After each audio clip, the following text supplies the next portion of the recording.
So Logitech South Africa sent over the MX Master wireless mouse for review.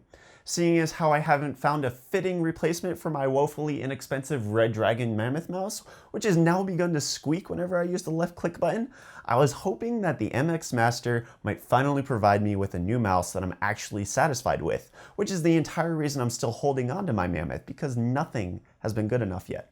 So did it actually tickle my fancy? Let's find out.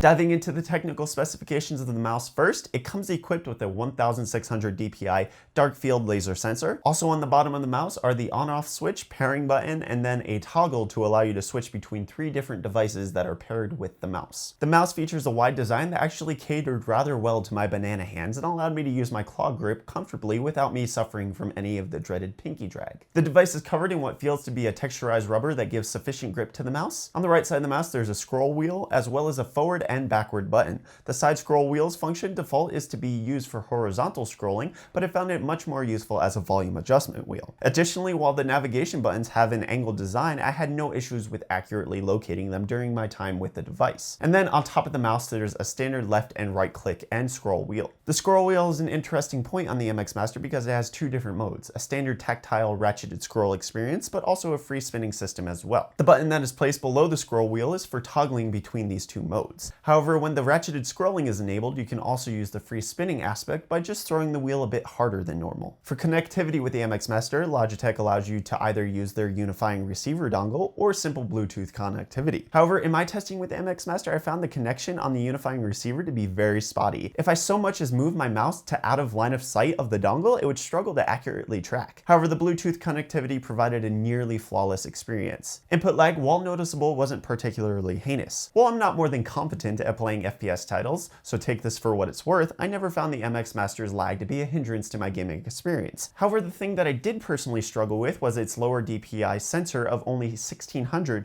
whereas I'm typically more comfortable in the 35 to 4000 range. However, the sensor itself tracked perfectly on any surface that I could test it on, such as my desk, my mousepad, or even my couch. The battery Logitech claims lasts up to 40 days on a single charge, and I didn't have a chance to fully test the mouse on a period of that duration, but in the fortnight that I did have the device, the battery of the mouse only discharged to 60%. So Logitech's claims appear to be substantiated over a normal workload experience. And charging of the 500 mAh battery is done via a micro USB cable that connects to the front of the mouse. The Logitech option software, while sparse in functionality, is sufficient for reprogramming each of the buttons found on the device, as well as properly pairing the mouse and viewing the remaining battery life. So wrapping things up, the Logitech MX Master mouse was a solid replacement for my Red Dragon Mammoth.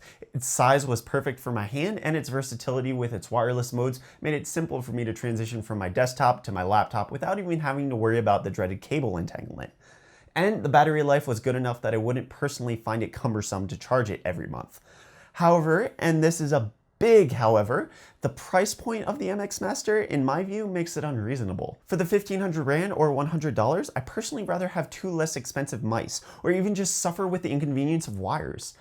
And while the MX Master is certainly a great mouse, and Logitech does get to charge a price premium for that, it's positioned in a niche category that I wouldn't want to get involved with.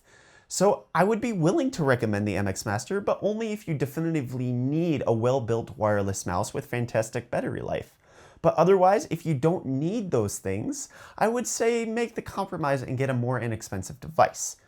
And that wraps it up for my review of the Logitech MX Master mouse. Thanks again to Logitech South Africa for sending it over for review. Like this video if you found it helpful, dislike it if you thought it was poo. Subscribe to stay up to date on all of my tech related content. And if you're looking to watch more of my videos, you can check out this one right here where I review the G Skill MX 780 RGB mouse. And I'll see you guys in the next video. Cheers.